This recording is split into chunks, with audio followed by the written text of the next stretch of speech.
Under the velvet skies of Renaissance France, the city of Lyon stood as a jewel of wealth, refinement, and elegance. Its streets bustled with merchants trading silks from the East, with artists sketching the grandeur of noble estates, and with clergymen who whispered promises of salvation while warning of the damnation that lurked in the shadows. It was a city of contradictions, where gold flowed as freely as blood, and where the facades of nobility gleamed so brightly that few dared to question what horrors might lie beneath. Within this glittering world lived a woman whose name was spoken in reverence, whose gowns dazzled the gatherings of court, and whose charm seemed almost impossible to resist. She was admired as a patroness of the arts, a lady of refinement, and a figure who represented Lyon's noble class at its very height. Yet beneath the velvet mask she wore for the world, there pulsed something darker, something hidden in shadows where the candlelight could not reach. Her castle, perched on the rolling hills just outside the city, became the stage for both spectacle and secrecy. Visitors spoke of endless banquets where wine spilled like rivers and laughter echoed against stone halls adorned with tapestries and gilded ornaments. The poor who passed through her gates to receive alms praised her generosity, never knowing the fate that sometimes awaited those who strayed too far into her service. She embodied nobility's duality, one hand offering charity, the other concealing cruelty. To the outside world, she was elegance incarnate, a hostess who turned each feast into legend.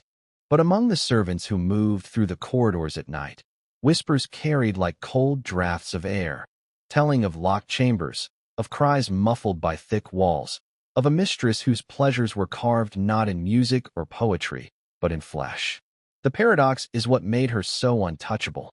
In a city obsessed with image and reputation, her social standing was her armor. No magistrate wished to confront her, no rival dared to openly accuse her, for to tarnish the Lady of Lyon was to tarnish the city itself. And so she moved like a shadow wrapped in silk, her cruelty hidden in plain sight, disguised by candlelit banquets and the laughter of noblemen too drunk or too complicit to question what was sacrificed to make the wine taste so sweet. It was as though she lived two lives, one in the dazzling glow of admiration and one in the deep, rotting chambers of cruelty. This tension, between the noblewoman the world believed her to be and the predator she truly was, would become the beating heart of her story, a story so grotesque and yet so mesmerizing that it has survived the centuries in whispers, half-remembered tales, and the echoes of fear. Her beauty, they said, was the kind that disarmed suspicion. Her voice, soft and lilting, lulled even the cautious into comfort. When she walked into a gathering, people felt compelled to lean closer, as though she carried with her an invisible gravity that pulled every eye toward her. But history has taught us that beauty and charm are often the most lethal weapons of all. Behind her smiles, behind the glimmer of jewels and silks, she carried an appetite that could never be satisfied, a fascination with symbols, with power, and with the human body as her canvas. She was not content with domination through wealth or title. She sought something far more sinister, an eternal mark, etched into the skin of those unfortunate enough to fall into her grasp. It is in this duality, velvet and blade, silk and blood, that her legend begins. To understand her, one must first accept the contradictions that defined her world. Lyon adored her, yet feared the rumors that swirled like smoke around her castle. She was both saint and butcher, both beloved noble and hidden executioner. And as her story unfolds, we are left to ask the question that still haunts history. How could a woman so revered, so draped in elegance and grace, be capable of horrors so intimate, so cruel, that even the passing of centuries cannot erase their echo? It is here, in this collision of glamour and savagery, that the tale of the noble lady who carved symbols into flesh begins. Lyon in the late Renaissance was a city suspended between glory and dread, a place where the shining promise of commerce and art was never far from the stench of decay. Its markets brimmed with silks brought by caravans from the east, its banks held the wealth of merchants who trafficked in fortunes, and its cathedrals rose like monuments to both faith and fear. At the same time, its narrow alleys ran red with the blood of factional violence, as Catholic and Protestant forces clashed in brutal spasms of the French Wars of Religion. Famine stalked the countryside, plague crept into the city walls, and desperation gnawed at those who lived on the edges of survival. This was the soil in which myths were planted and horrors grew. The noble estates loomed above all this suffering, their feasts gleaming with excess, their halls glowing with candlelight, their towers casting shadows long enough to cover the misery of those who starved just beyond their gates. To the common people, Lyon was both opportunity and trap. Merchants saw fortune in its thriving fairs, yet peasants brought into the city often found themselves crushed under debts they could never repay. It was into this cauldron of wealth and want that the noble lady's castle cast its dark silhouette. Her fortress, of ancient stone and newly gilded chambers, became an emblem of aristocratic power, untouchable, unreachable, immune to the ruin that consumed the rest of the land. To step into her halls was to enter another world, one far removed from the muddy streets where hunger and disease claimed lives with impunity. And yet, while peasants gazed upward with awe and envy, there lingered unease. Rumors slipped like shadows between taverns and marketplaces, servants who vanished after banquets, livestock stolen in the night, cries said to echo from the hills when the wind was right. No one dared speak too loudly, for the nobility's wrath could ruin entire families, but the whispers persisted all the same. The contrast between the brilliance of Lyon and the hidden cruelty of the castle gave birth to tales that blurred the line between reality and nightmare. At a time when superstition and faith walked hand in hand, the stories of strange feasts and symbols carved into flesh did not seem entirely implausible. In a world where plague was seen as God's punishment and famine as the work of the devil, why would it not also be possible that a noblewoman sought to seal her power through ritual? To the desperate, everything had meaning. Every missing child, every unexplained disappearance, every merchant who failed to return from her estate. These events became threads woven into a tapestry of fear, one that grew darker with each telling. For the noble elite, however, such rumors were an inconvenience at most. The lady's wealth, her reputation, and her standing in the city's intricate hierarchy shielded her from suspicion. Her feasts were too lavish, her influence too essential to the mercantile networks of Lyon for anyone to openly question her. And so the castle became both stage and sanctuary, a place where she could play the part of benevolent patron while conducting her cruelest rituals in the shadows. Those who attended her feasts marveled at the endless tables of roasted meats and rare fruits, at the musicians who played into the night, at the sight of the noblewoman herself gliding through the hall in silks that shimmered like liquid gold. Few cared to wonder what sacrifices had been made to bring such splendor into being. Fewer still dared to ask. Yet the city itself seemed to conspire in keeping her secrets. Lyon was built on contrasts, its wealthiest districts glowing with prosperity while its poorest quarters drowned in squalor. In such a place, cruelty could be dismissed as rumor, horror as superstition. Missing peasants were simply written off as casualties of famine or war, their absence unworthy of official inquiry. Servants who vanished left no trace. They were not citizens of consequence, and so their names vanished as easily as their bodies. This indifference, born of both fear and the rigid hierarchies of the age, became the shield that allowed her rituals to thrive. For every whisper that carried into the streets, there were 10 more silenced by the reality that no one wished to confront a noblewoman whose favor could make or break fortunes. And so the legend grew quietly, like a disease hidden beneath silken gloves. Lyon, the city of silk and blood, became the perfect setting for her secret feasts. Behind gilded doors and beneath painted ceilings, the noble lady carved her symbols into the flesh of the powerless, transforming human suffering into grotesque ritual. While merchants traded, priests preached, and nobles danced, she turned her victims into offerings for purposes known only to her. Whether it was power, pleasure, or a darker form of devotion, no one outside her castle could say for certain. What mattered was that the rumors never ceased. They clung to the stones of her estate, to the wine-soaked air of her feasts, to the silence that followed every disappearance.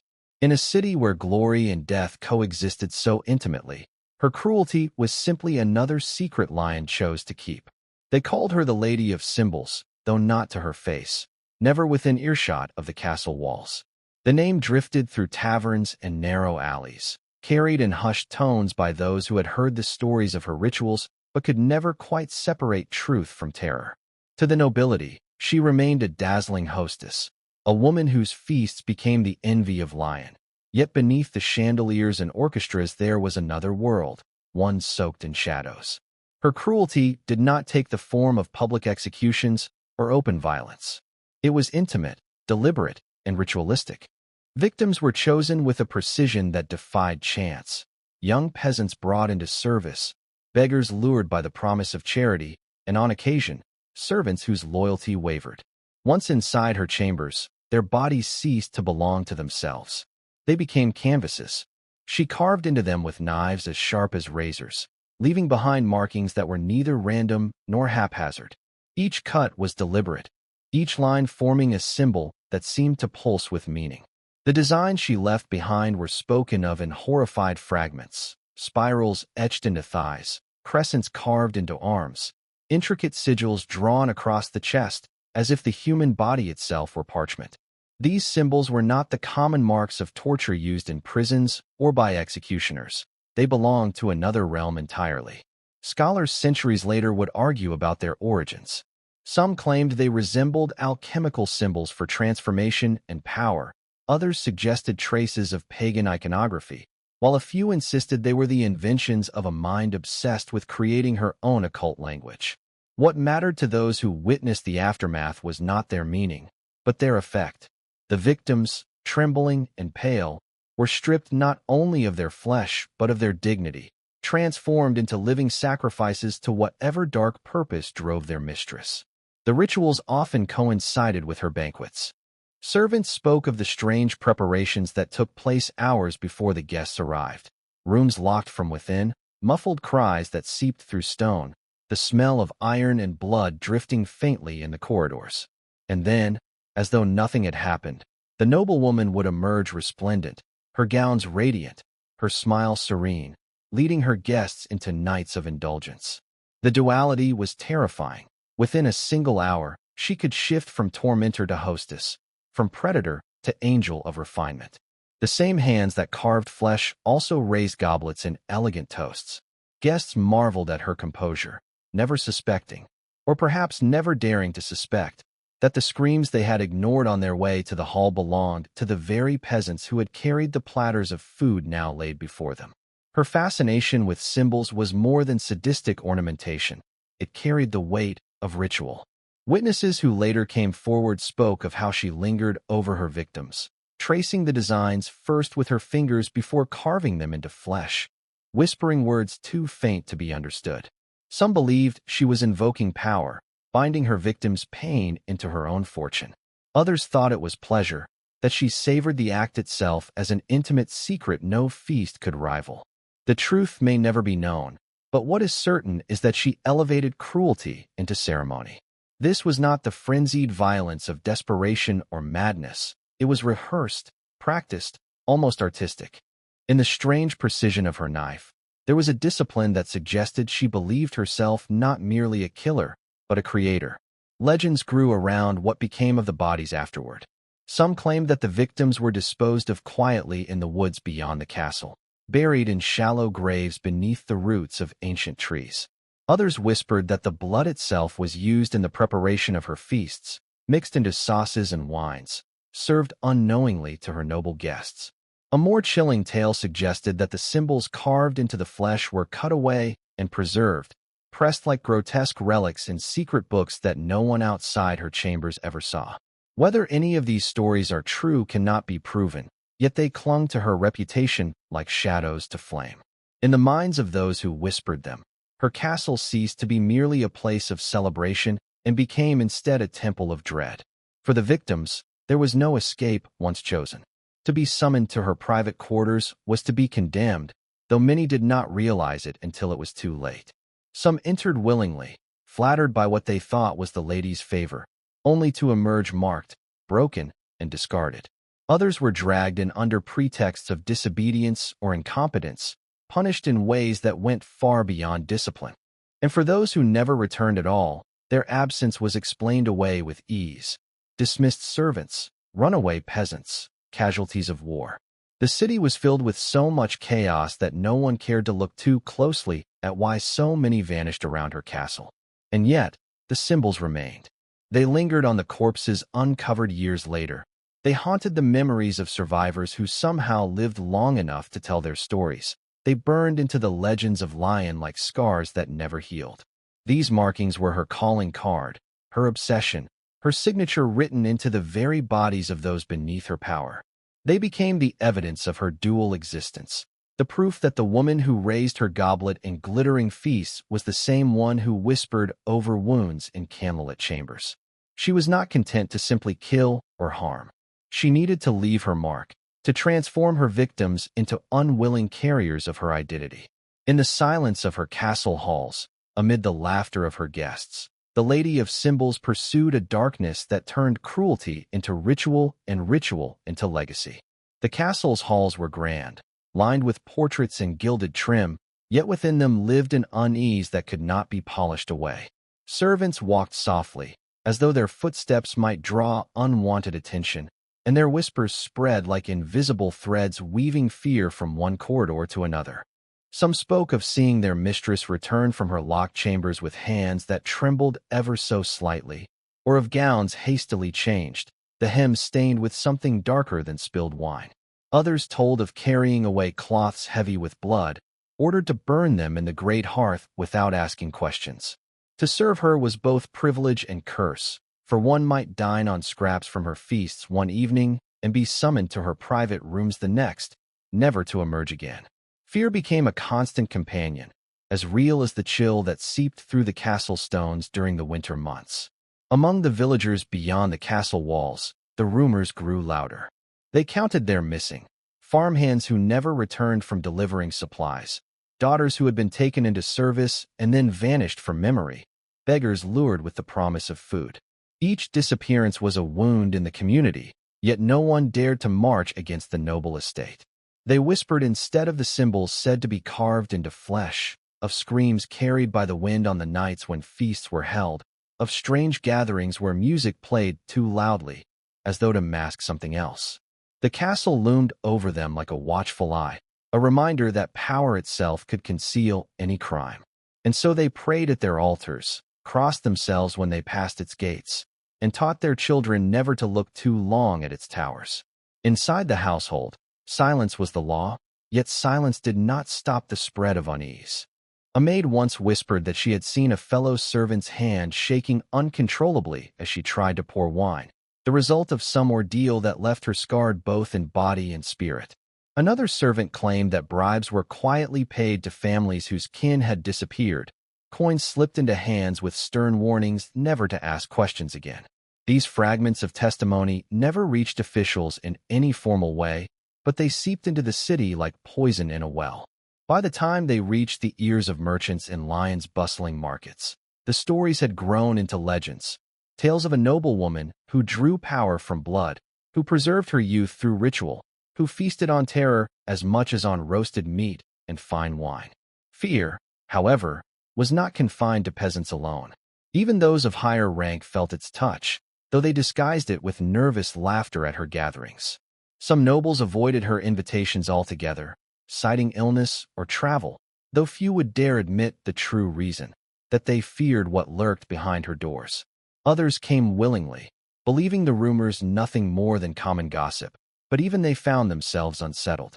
They spoke afterward of how her eyes lingered too long when she addressed them, how her smile carried a weight they could not explain, how the very walls of her dining hall seemed to hum with secrets. No matter how extravagant the music or how overflowing the wine, there was always a current of dread just beneath the surface, as though every toast and every song was a desperate attempt to drown out something unspeakable. The city's officials, too, could not ignore what they heard. Murmurs of missing people and suspicious activity trickled into their chambers. But Lyon was a place where nobility and influence bent the scales of justice, and to accuse a lady of her stature was to invite ruin upon oneself. Many chose to look away, to label the rumors as superstition stirred by famine and fear. Yet even among magistrates and clerics, there were those who wondered if darker forces were truly at work. They had seen enough in their time, burned heretics, executed witches, tortured criminals, to know that human cruelty could be boundless, and that wealth only sharpened its edge. As the years passed, the weight of suspicion grew heavier. Small signs began to accumulate: servants missing from records, suspicious payments, strange stains on discarded garments. A traveler once claimed to have stumbled upon shallow graves in the woods near the castle, though by the time he led others to the site, the earth had been disturbed, and there was nothing left but disturbed soil.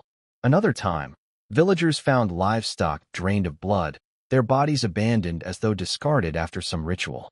Whether these acts were directly tied to her or simply folded into the growing legend hardly mattered. In the minds of Lyon's people, they all pointed back to her, the noblewoman whose feast seemed increasingly like a mask for something monstrous. And yet, no one dared speak her name too loudly. The climate of fear she cultivated was as effective as any fortress wall. Those who served her did so with trembling obedience, hoping to escape notice. Those who lived nearby prayed they would never be summoned to her halls. And those who had glimpsed too much, who had seen the cloths, heard the screams, touched the carved flesh, either fell silent out of terror or disappeared altogether. The castle had become more than just a residence. It was a place where secrets were buried as deeply as bones, a place where fear itself was woven into the very fabric of daily life.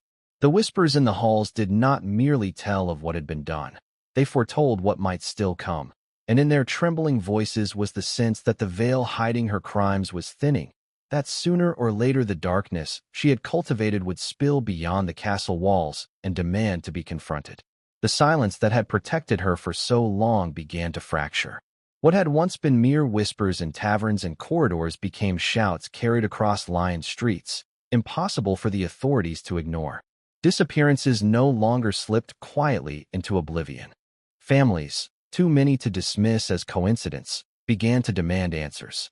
Servants who had fled the castle in terror spoke of horrors hidden behind locked doors, of knives glinting in candlelight, of flesh marked with strange symbols that burned themselves into memory. At first, these testimonies were dismissed as hysteria or malice, the desperate inventions of peasants eager to tarnish nobility. But as more voices joined the chorus, as more fragments of evidence appeared, it became harder to look away. The castle that had once seemed untouchable now loomed as a monument to dread, its stone walls hiding secrets too heavy to contain. The first discoveries came in the form of bodies, unearthed in shallow graves along the woods and fields that skirted the noble estate. Farmers stumbled upon bones carved with markings no one could explain. The flesh had long since decayed, but scars etched into bone told of blades used with deliberate intent. Scholars who were summoned to examine them argued bitterly about their meaning. Some claimed they were occult symbols, designed to bind power to the one who carved them. Others insisted they were nothing more than sadistic patterns, the deranged scrawlings of a mind obsessed with domination. But the mere existence of the markings was enough to shatter illusions. This was no ordinary crime, no theft or murder born of desperation. It was ritual, deliberate, and chilling, and it bore the unmistakable hand of someone who had operated with confidence and protection. Survivors, rare as they were, gave testimony that twisted the stomachs of those who heard it. One former servant, his body permanently marred with half-healed cuts, spoke of being bound to a chair while the noblewoman traced his skin with her knife as though sketching designs on parchment. He recalled her whispers, soft and methodical, words he did not understand, but which carried an intimacy that left him trembling more than the pain itself. Another claimed to have been forced to clean the chamber afterward, scrubbing the stone floors of blood while her mistress hummed a tune as though nothing unusual had taken place. These stories spread through the city like fire through dry grass. No amount of noble dignity could erase them. No amount of silks or feasts could disguise the horror. And yet, justice was not simple. Her rank was armor, her connections a shield. When magistrates first attempted to question her, they were met with walls of influence. Documents vanished, witnesses were paid off, and officials were pressured into silence by those who feared what might happen if a lady of such standing were truly brought down. Lyon's elite, many of whom owed her favors or feared the collapse of their own reputations, resisted the idea that she could ever be guilty. For a time, the investigation itself seemed doomed to be buried, just as her victims had been. The law bent easily to the weight of nobility, and every delay, every obstruction, reminded the city's common people of a truth they had always known. Justice was not equal, and cruelty was often the privilege of the powerful. Still, evidence had a way of refusing to disappear. Too many bodies surfaced. Too many witnesses spoke with trembling consistency. Too many rumors became impossible to dismiss as mere gossip. One chilling moment came when a hunter claimed to have followed carrion birds into the forest near her estate, only to discover a pit filled with remains. Though the noble's allies tried to silence the report, the hunter's account spread too widely to be contained. The people of Lyon, already hardened by famine, plague, and war, were not easily shocked. Yet this discovery unsettled even them. It was not just death, it was ritualized cruelty, systematic and calculated. Public pressure mounted. Crowds gathered outside the magistrates' offices, demanding justice not only for the missing but for the corruption that had allowed her to act with impunity for so long. Clergy, who had once turned their faces away, began to sermonize against her, warning of satanic corruption in the heart of nobility. Merchants, fearful of losing their trade to scandal, withdrew their support. What had once been whispers now became a storm, and the lady who had walked so confidently among Lyon's elite found herself caught in its path. But even as the walls began to close in, she did not falter. Accounts describe her moving through her castle with the same serene composure as always, smiling as though the rumors were no more than jealous lies. Her poise only deepened the dread, as if she truly believed she was untouchable. Some even claimed that she welcomed the investigation, confident that her status would once again shield her. For a time, she seemed correct. Officials stalled, evidence was mishandled, and months passed without a decisive move. But outside the castle, the fury of the people grew louder, and with every delay, the danger of riot grew more real. The reckoning, when it came, was not swift but inevitable. What began as scattered testimonies had become a wave too vast to suppress. Too many eyes were now watching, too many voices demanding blood. The noblewoman's crimes could no longer be hidden behind velvet curtains or gilded halls. Lyon itself was turning against her, and the justice she had evaded for so long was beginning to reach toward her with a grip that not even privilege could break. The days of secrecy were numbered, and the castle that had once been her sanctuary was transforming into her prison, every stone echoing with the ghosts of the bodies it had concealed. At last the weight of whispers, bodies, and outrage crushed through the walls of privilege that had shielded her for so long. The noble lady of Lyon, once the city's dazzling hostess, was summoned to face the very courts she had always floated above.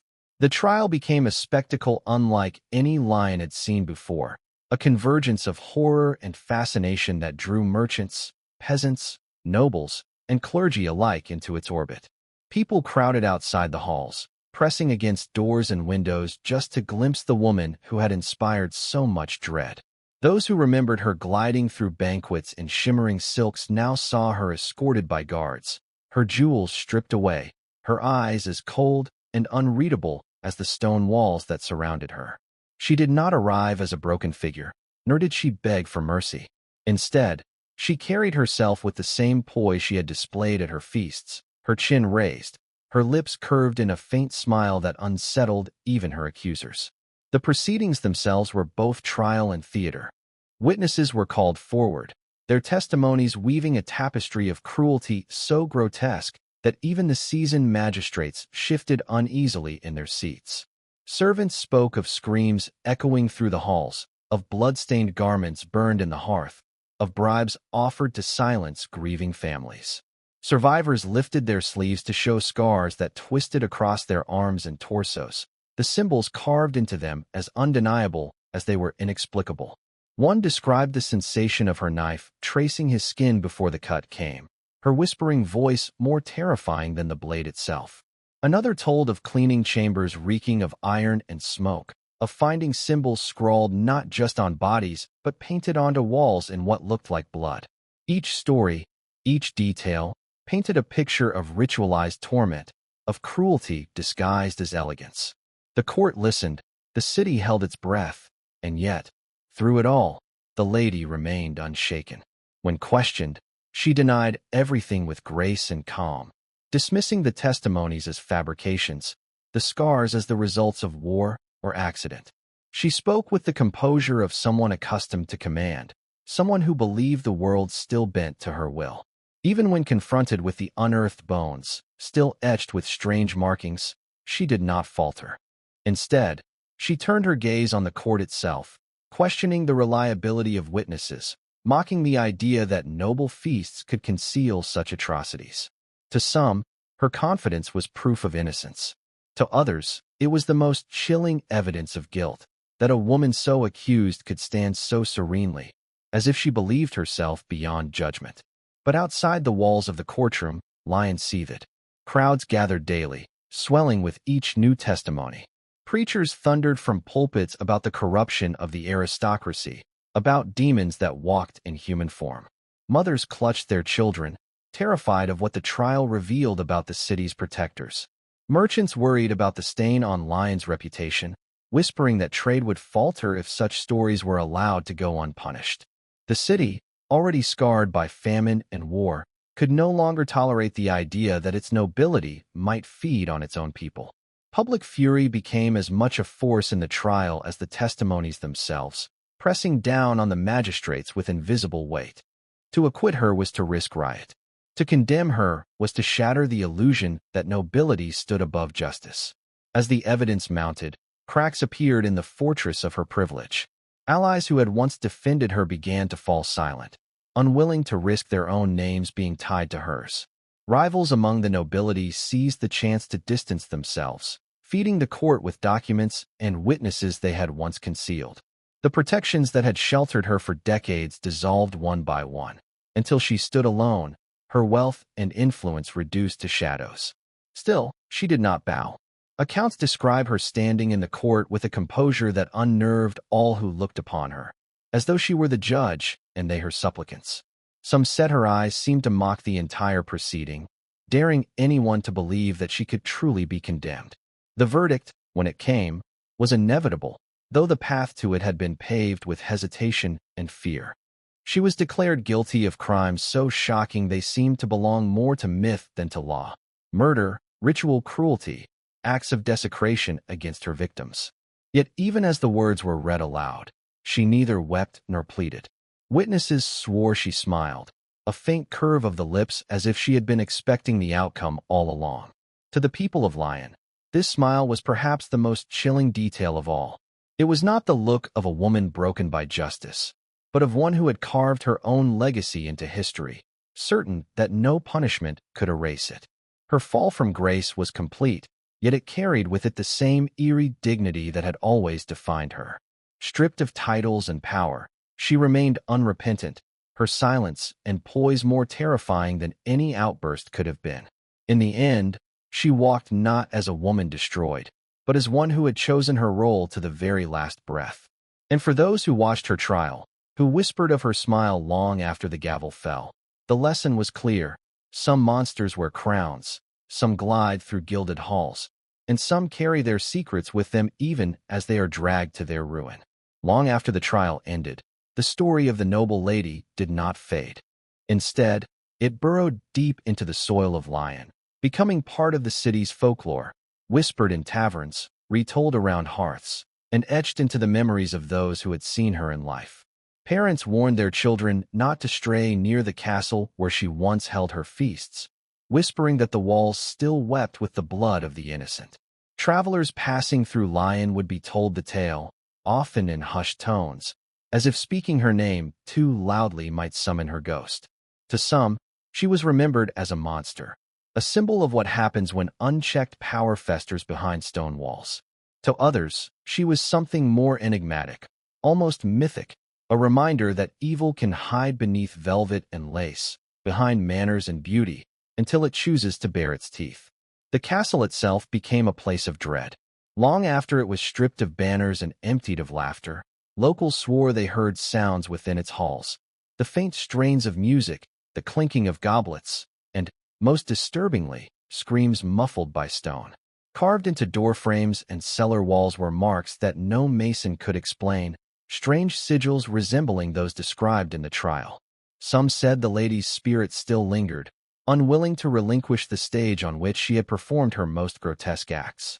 Others claimed that the air itself grew colder near the feast hall, that no birds perched on the windowsills, that animals shied from the grounds as though they sensed what lingered there. For the superstitious, the castle was cursed. For the curious, it became an irresistible lure. But beyond the ghost stories, the trial left scars on Lyon itself. The city's faith in its nobility was shaken.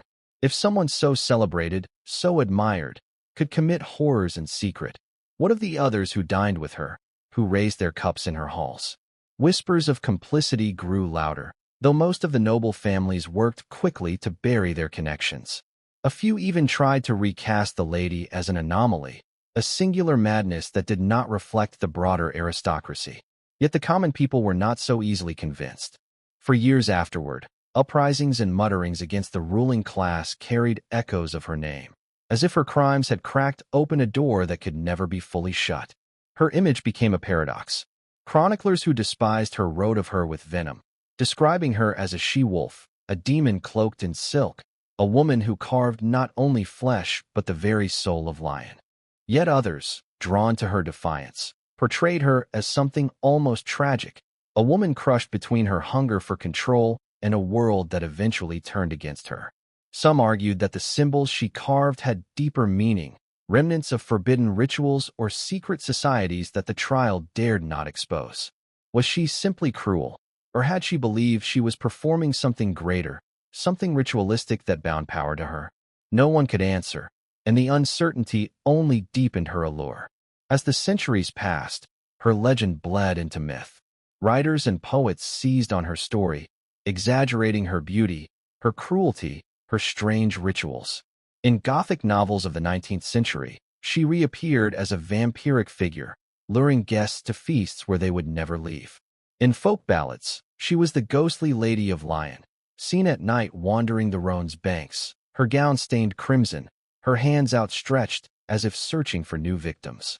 Each generation reshaped her, but at the core of every retelling remained the same chilling truth.